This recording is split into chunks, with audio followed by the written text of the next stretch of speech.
It's February 11th. Welcome to yes2hellwith.com. In 1819, the United States Supreme Court said something most Americans probably have never heard.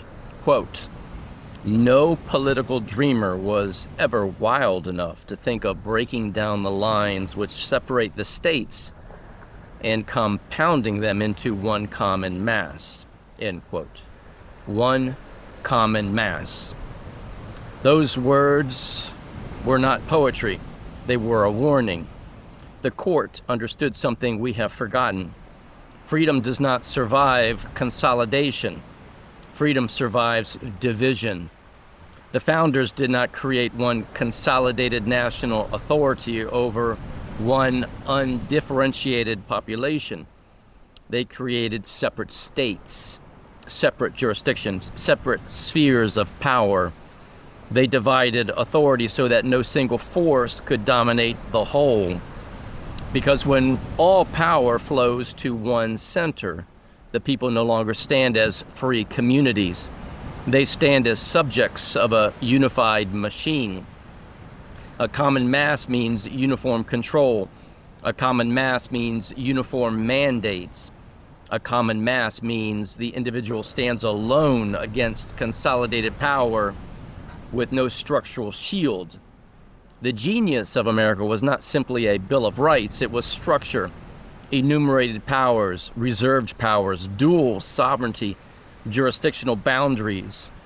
Those boundaries were the walls that protected freedom. When those walls erode, whether by legislation, judicial reinterpretation, administrative expansion, or public indifference, freedom does not collapse overnight. It dissolves slowly, quietly. People begin to identify more with the central authority than their local sovereignty.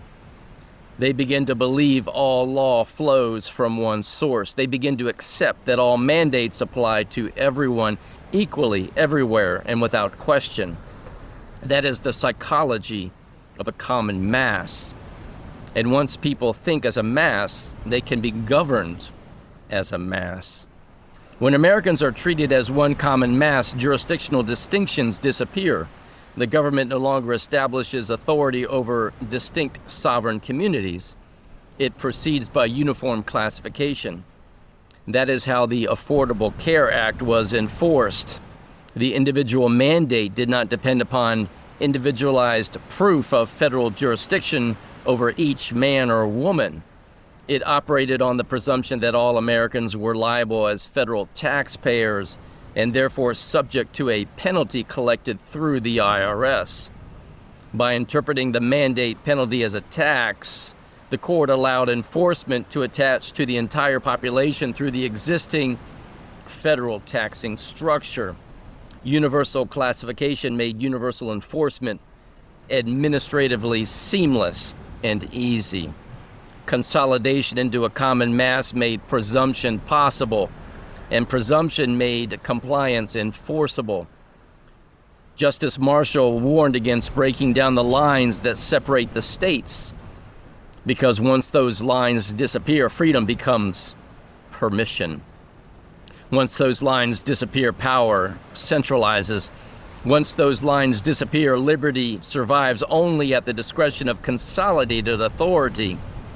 Freedom is not sustained by slogans. It is sustained by structure.